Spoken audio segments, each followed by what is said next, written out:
What is going on, guys? Welcome back, and today we are going to do one of my favorite videos we do every offseason. That is going to be my official college football playoff predictions. So we're going to go through my top 25 teams in the country. We're going to go one by one until we get to my number one team. We'll break that up before we get to my top 12, which will be my 12 playoff teams. We'll go over my awards, talk about who I think is going to be in the Heisman race, who I think ultimately wins the Heisman.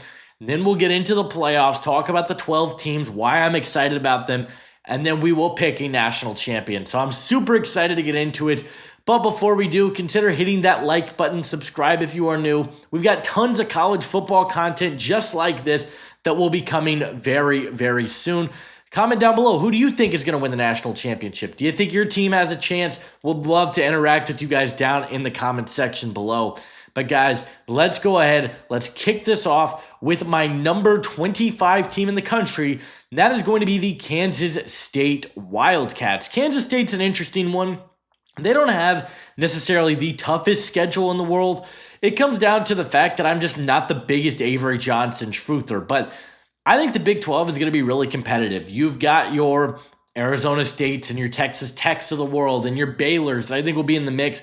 I do expect Kansas State will be in this mix as well. They've got a lot of talent. I think they're going to be able to run the ball really effectively with Dylan Edwards. They've got some nice pieces, but ultimately I have them finishing 9-3, which is good enough to come in at number 25 on my rankings. At number 24, that's where I'm going to have the Nebraska Cornhuskers. Now, this is going to surprise a lot of people, but Nebraska has one of the easiest schedules in all of college football. It's a cupcake schedule, let's be completely honest. They don't play a lot of tough opponents, and Matt Rule, I think in his third year at Nebraska, this is a big opportunity for him to take that next step as a program. We know they have their quarterback in Dylan Raiola, and they went out and they got him better weapons. You get Dane Key from Kentucky. They made some big moves, and I think defensively they're going to be just fine. Offensively, you might have a few more questions, but if Dylan Raiola can take that next step, I do think Nebraska can be really competitive. I've seen a lot of people call them this year's Indiana because their schedule is really easy. I'm not going to go that far, but I do like this Nebraska team. I've got them at number 24. At number 23 in my rankings, I do have the Miami Hurricanes. I've got them at 10-2. It all comes down to what is Carson Beck going to look like for this team. I'm on record numerous times saying I think he got too much hate for how things went down at Georgia last year. I didn't think he was fully to blame. He's in a much better situation, I would say, at Miami, where the offensive line should be better. He's got good weapons, and I like this defense. I think they've done a really good job of building this defense. You've got Ruben Bain, who you could argue is the best defensive player in college football. They've got some really fun pieces. I'm excited to see what they're going to be able to put together. And I do think Mario Cristobal is starting to get the hang of things recruiting-wise. So while I don't have them as a playoff team, and I do see them a little bit lower, I do still think that this is a competitive football team that's going to be in the mix. So I've got Miami coming in at number 23. At number 22, I have another ACC team. That is going to be the Louisville Cardinals. Now, I believe I have them at 10-2. I don't think 11-1 is the right record for them. But Louisville, I think, is one of the more underappreciated programs in college football right now. I think Jeff Brom has done a really good job of recruiting, and he's a really good quarterbacks coach. This team is consistently in the mix. Turned Tyler Shuck into a second-round pick. Jake Plummer was getting some pre-draft visits. Now he's got Miller Moss. We know Isaac Brown is a dynamic running threat, and I think offensively they're going to be a really fun team. Defensively, maybe not the greatest team in the world. I don't think they'll be bad. They're in a pretty easy conference. I have them finishing 10-2. I think they'll be a pretty solid football team for this upcoming year. At number 21, I do have the Iowa State Cyclones. They just extended Matt Campbell for an extended period of time, and I think it is well deserved. One of the best coaches in the country in a really good program. I think Iowa State has everything you are looking for. I think you will question, does this team have enough returning production? Because you lost Jaden Higgins, you lost Jalen Noel. They lost some really important players for this team, but I think defensively, with guys like Dominique Orange and some of the guys in this secondary, I think Iowa State is going to be right in the mix again. Rocco Becht, I think, does not get enough appreciation for being a really good NFL or a good college quarterback. He's got the arm talent.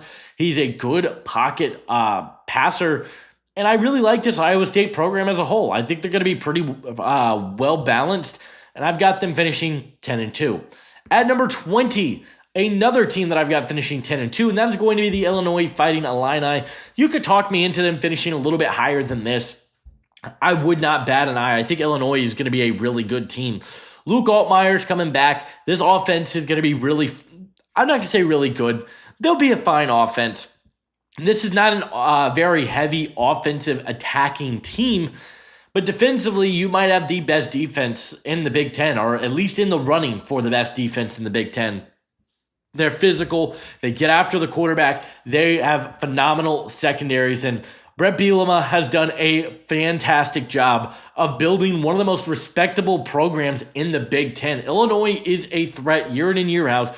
They were very competitive last year. I don't see that changing this year. I've got them finishing 10-2. I think they will be in the playoff mix. I think they will be talked about as a sleeper playoff team for most of the year. I think there's a good football team. I've got them at number 20. At number 19, I do have the Oklahoma Sooners. You're going to notice a bit of a trend here over our next three. Oklahoma's got a really tough schedule this year, but I am very high on what this Oklahoma team could accomplish. John Mateer is one of my favorite quarterbacks in the country, and he elevates the floor of this offense significantly. You get Deion Burks back healthy, you bring in Giovanni Gibson, you get Jaden Ott, and this offense all of a sudden looks respectable in the SEC. We know Oklahoma has great defenses. Can they piece together a respectable offense to be a legitimate threat? And I think that this is the year that we're going to see that. I think Brett Venables has done a really good job of helping to get this offense. They've got the right offensive coordinator, the right pieces in place for this to be a successful year. I'm betting on Oklahoma this year. I think their over-under is like 6.5.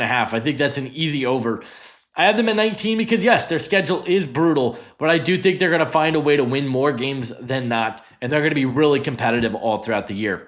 At number 18, we've got another 9-3 SEC team, and that is going to be the LSU Tigers.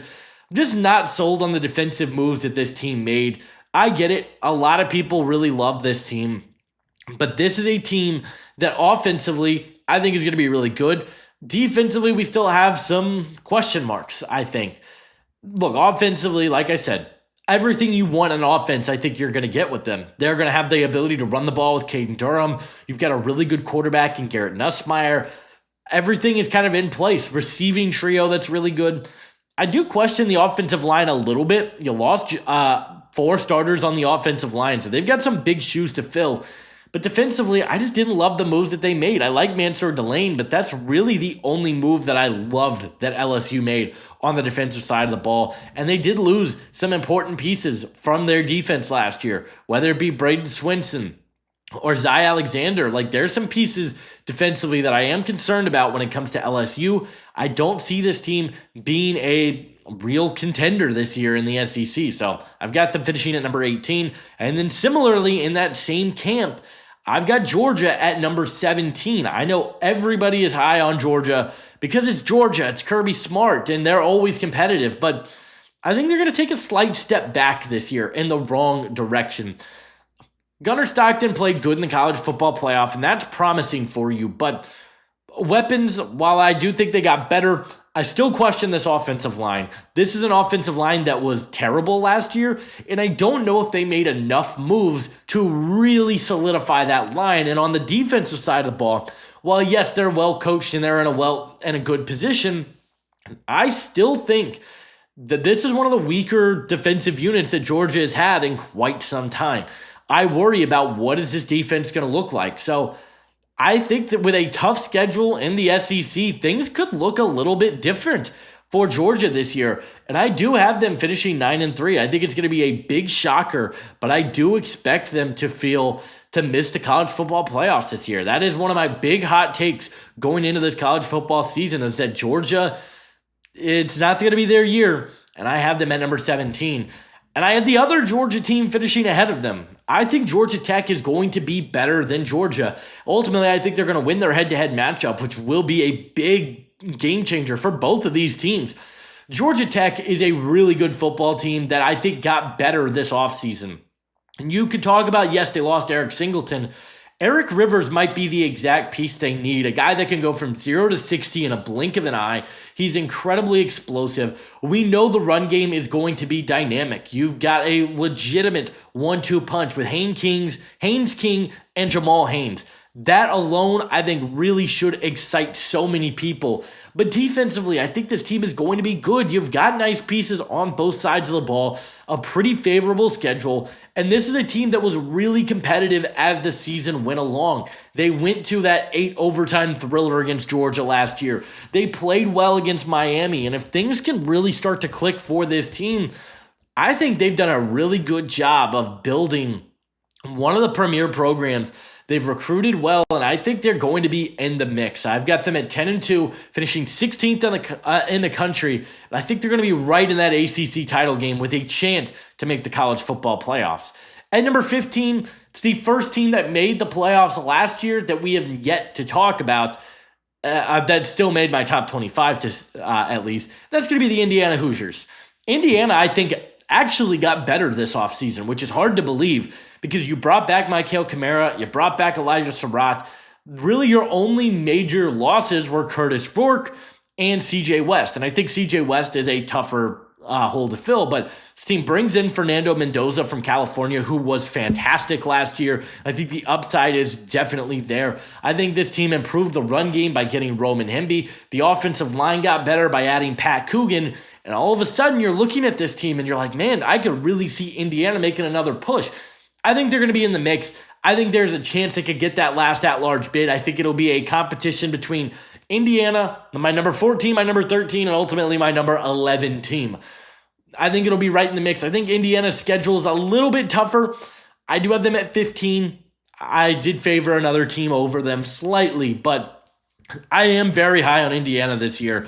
Yet again, I love the moves they made, and I'm excited to see what they're going to look like. At number 14, I do have the Baylor Bears. I love this Baylor team. I think Sawyer Robertson is one of the best quarterbacks in the country. Stay tuned for that one here in a little bit. And I think this team got red hot at the last end of last year.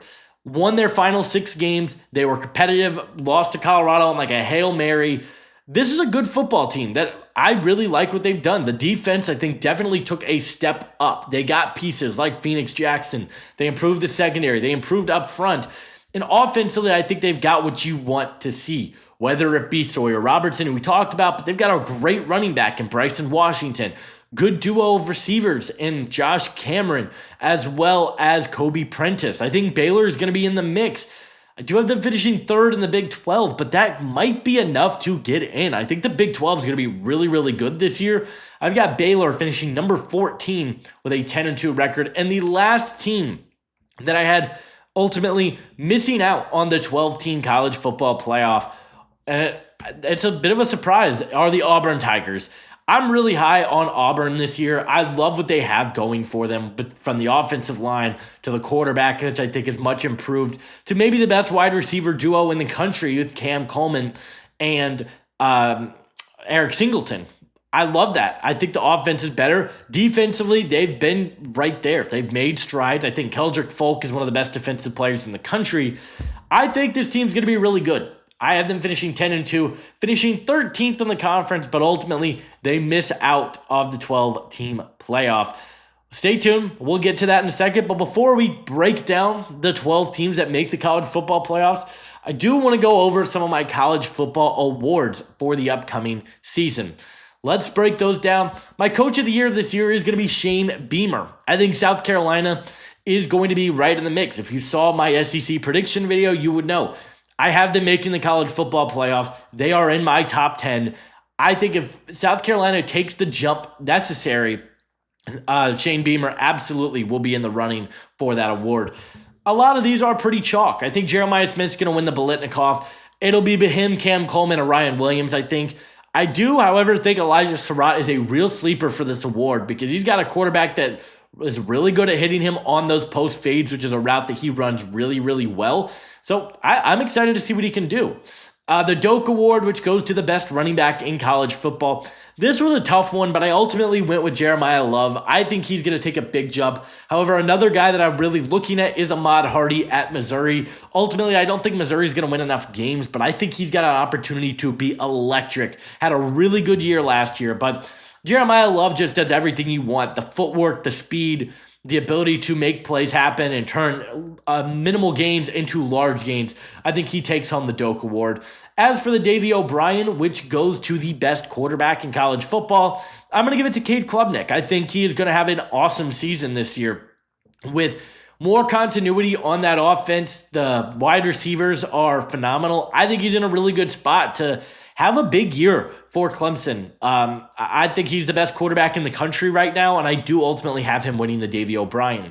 As for the John Mackey, which goes to the best tight end, this one's tough. A lot of people are just penciling in Eli Stowers, but give me Jack Indries, the Cal transfer to Texas.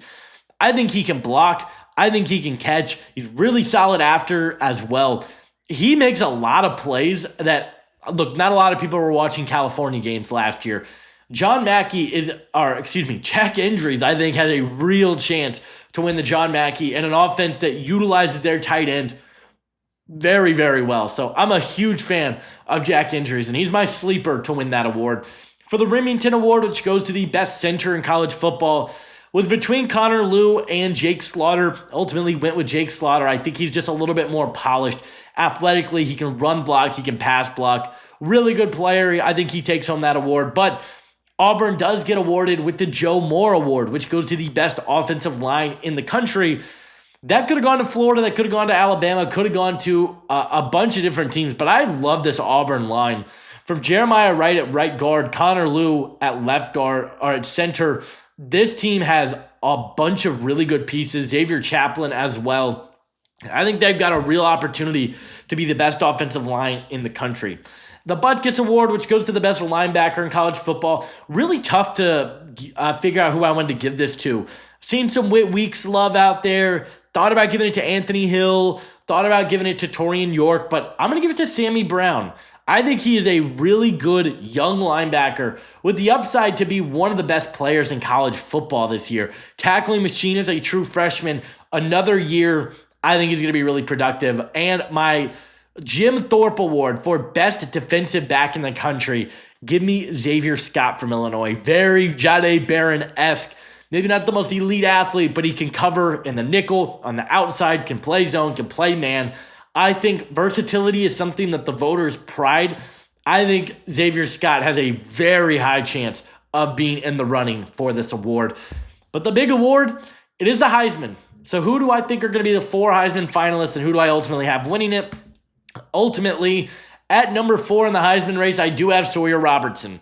I talked about it. I think he's one of the best quarterbacks in the country, and I think he's going to really make a statement this year as one of the best in the nation. Maybe not the most elite arm, but I think he's got a great arm. He's incredibly accurate, really good at throwing on the move, and I think Baylor, with the weapons that they have, he's going to be a really good, have a real opportunity to thrive. I've got him finishing 4th in the race, however. Dylan Stewart is my sleeper. Everyone is penciling in Colin Simmons or Lenora Sellers for South Carolina. I think Dylan Stewart has a chance to be an absolute demon this year for South Carolina. I think he's going to be a defensive player that gets in that finalist race because I think he's going to be that dominant for South Carolina. I got DJ Lagway coming in 2nd. Just the traits are ridiculous, and if he can improve his accuracy, he's going to be a top 5 quarterback in the country. You could argue he already was, but ultimately, I think Cade Klubnik is going to win this award. I talked about it. I think he's the best quarterback in college football right now. Really improved last year in terms of his accuracy, playing on time, and with the continuity that this roster has, I'm really excited. So I've got Cade Klubnik taking home the Heisman Trophy for the 2026 season. But now, let's take a look at the 12 teams that I have making the playoffs. At number 12, that will be the Boise State Broncos. Have a tough one against Notre Dame, but the schedule feels very manageable for yet another season. Maddox Madsen is coming back and is one of the better quarterbacks in college football right now. Was really solid for this team. Everyone was penciling in Ashton Genty and was keyed in on him, but This team made plays. I like the defense quite a bit. I think they've done a really good job. Spencer Danielson's a great head coach. I think Boise State runs it back and makes it to the college football playoff for the second consecutive year.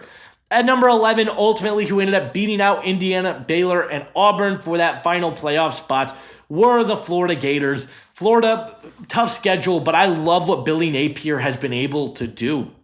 They've recruited really, really well this year. You obviously have DJ Lagway, who, like I said, I have finishing second in the Heisman race. I think Florida's going to be a really tough team to play. They've got a great offensive line, and defensively, you're bringing back multiple key contributors from Tyreek Sapp to Caleb Banks to George Gums. This team's going to be really, really fun to watch.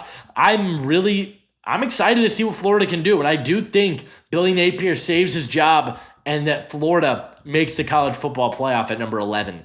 At number 10, I have the Texas Tech Red Raiders. I'm pretty high on Texas Tech this year. I did a whole video talking about how I think they are a dark horse team that a lot of people are sleeping on. They really improved this roster from the top down. Offensive line is significantly better. They got Howard Sampson. You bring in Cash Cleveland. Those are two huge additions to the line. The wide receiver room is good. You were able to retain Micah Hudson. You were able to keep some of those pieces. And defensively, you had about as good of a portal as you could have hoped for. Getting guys like David Bailey, Romello Height, Cole Wisniewski. You bring back Jacob Rodriguez. This team has Lee Hunter as well on the interior. This team's defensive line, I think, has the upside of being the best in the entire country that I think could single-handedly win them games. But offensively, I think they're going to be really, really good as well. I think they're going to be in the Big 12 title game. I got them finishing 11-1 in second place because I do have Arizona State finishing first in this conference. Arizona State didn't lose that much talent, guys. Like, yes, you lost Cam Scatterbo. That's a big loss. Jordan Tyson's going to be healthy all year. And Kanye Udo, the transfer from Army, the upside is there for him to really shine as one of the best players in college football. I don't understand the narrative whatsoever that Arizona State's going to be worse. You still have one of the best quarterbacks, if not the best quarterback in the conference. Your run game's still going to be fine. Your defense brought back everybody. And offensively, I think you're going to take that even a step above where you were last year because Jordan Tyson's going to be healthy all year. That is a huge thing that this team has going for them. I've got Arizona State finishing at number 9. At number 8, I do have the Ohio State Buckeyes. I think they finished number 8 last year, which is pretty funny. I think Ohio State's going to be right back in the mix. Yes, I have questions about the quarterback, which is why I ultimately have them at number 8.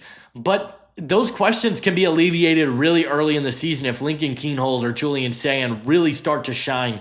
There's a lot of upside with this Ohio State team. I do worry about the defense a little bit. It's very unproven, particularly along the defensive line, but they're going to be right in the mix yet again. I don't have them finishing any worse than number 8. They'll be a playoff team for another year. Alabama, I have coming in at number 7. I love this Alabama squad. While I am lower on some of their individual players for next year's draft class, like Caden Proctor and LT Overton, this team as a whole blends so well together. They've got a really good offensive line, left to right. I think all 5 of those guys have a chance to start at the NFL level. Ty Simpson, the upside is there for him to be in that Heisman race. I certainly do believe that. They've got great weaponry, great defensive play, and you got Ryan Grubb coming in as a defensive coordinator that I think can really elevate this team. So I've got Alabama finishing at number 7 and being right in that college football playoff mix. And then I have South Carolina finishing at number 6. I really like this South Carolina team. I've talked about it a bunch. The upside with them is ridiculous. I think defensively they're still going to be a top 10 team in college football. But your offense has the upside to be a lot better than it was last year. If Lenora Sellers takes a step in the right direction, if Nick Harbor's development is a little bit better, I think the upside is very high for South Carolina to be a legitimate team, to be in this competition. So, yeah, I have them finishing 2nd in the SEC and 6th in the college football playoff rankings. Number 5 are the Oregon Ducks. They're not taking a step back, guys. I mean, yes, as much as I worry about the Evan Stewart injury and how the receiving room is going to look, they still is a loaded roster that I think that they have done a really good job. Dan Lanning is one of the best coaches in college football for a reason. Defensively, I think they're going to be really solid. And offensively, we've come to expect greatness from Oregon. You've got a great run game with Mekhi Hughes and Jordan James. Like, you're going to be able to get or not Jordan James, Noah Whittington, excuse me. You're going to be able to get the ball on the ground. You're going to be able to make plays. And if Dante Moore can take that next step, Oregon's going to be a national title contender. I've got them at number 5. At number 4, I have the Notre Dame Fighting Irish. I think it's going to be hard for them to get any higher than this, but their schedule is difficult. I think they're going to come out on top. I really love what this team has done from top to bottom. Another team with, a little bit of uncertainty at their quarterback position, but I'm not worried about it. I really like this squad, like what they've got going for them. Defensively, they're going to be great. Leonard Moore coming back, but the offense took a huge step in the right direction, improving the weaponry. I think the quarterback upside is a lot higher than what you got from Riley Leonard. I've got them finishing 4th. At number 3, I've got Penn State. I've talked about it a lot. They're returning basically the entire roster from last year, minus like Tyler Warren and Abdul Carter. They're going to be a very, very good football team. James Franklin got a taste of some playoff success last year. I think they're going to be right in the mix. I think they finish 3rd. I think they win the Big Ten. And we'll talk a little bit more about them once we get into the matchups. Number 2, I've got the Texas Longhorns. I think they win the SEC in year 2. Sark has done a phenomenal job with this team. I think Arch Manning is going to be as good as advertised, and with this roster and the pieces around them, it's hard to really feel a lot of concern. I think Texas is very loaded top to bottom. I've got them finishing number 2, but at number 1 are the Clemson Tigers. They had the Heisman Trophy winner in Cade Klubnik, but the receiving trio's loaded. The offensive line's, it's okay. Defensively, you've got Peter Woods and TJ Parker, maybe the best duo in college football. And then you got Avion Terrell and Sammy Brown, who we gave the Butkus Award. This team is loaded, and that gives us this playoff picture. This is what I think the playoffs could look like here, with Alabama taking on Texas Tech in the first round. South Carolina versus Florida, a fun SEC matchup there. Oregon and Boise State, and Arizona State and Ohio State. So let's break down these matchups a little bit deeper. We'll start at the top left, Arizona State versus Ohio State. Look, Arizona State was really competitive last year. They were. They made some big strides in the right direction, almost beat Texas in the college football playoffs. But they're taking on Ohio State, who still has a loaded secondary. I think the pass rush could give the offensive line some issues. So as much as I like Arizona State and would love for them to make another run, ultimately I do think Ohio State wins that game and advances to round 2. As for Oregon and Boise State, I think it's going to be really hard unless Boise State is just an elite team and they can somehow pull off a massive upset. I think it's going to be hard for a group of 5 team to win any of these games. I do have Oregon winning ultimately. I think Oregon's just a more well-rounded roster. They have more talent top to bottom, and I'm going to take the Ducks. Alabama and Texas Tech is a fun matchup. 2 teams that spent a lot of money this offseason. Texas Tech's defensive line against Alabama's offensive line. It's going to be a really fun matchup. But ultimately, when I look at the other side, Texas Tech's offensive line versus Alabama's defensive line, I will favor the Alabama Crimson Tide in that one. I got Alabama advancing to take on Texas. And then South Carolina and Florida. I'm going to go Florida in this one.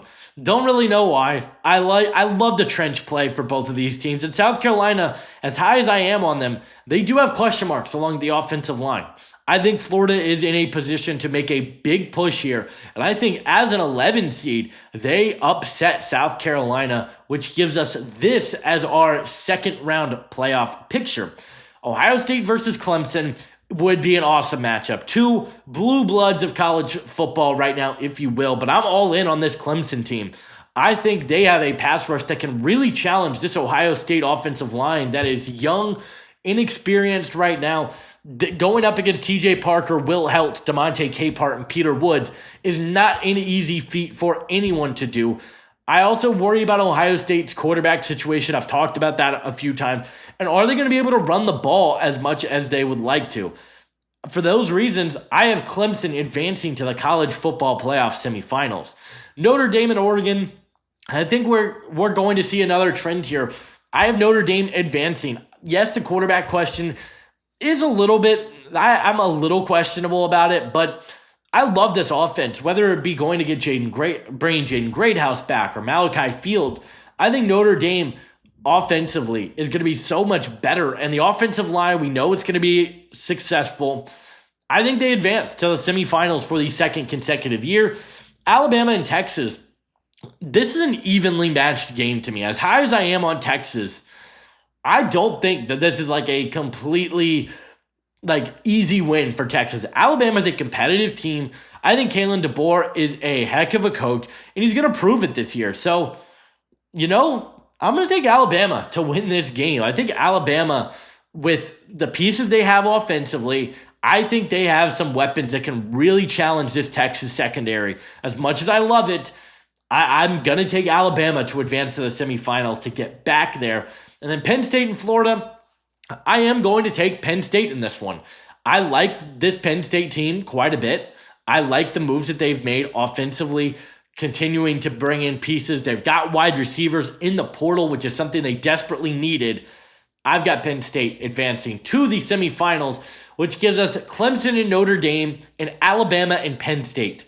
Clemson Notre Dame is a national championship type of preview, I think.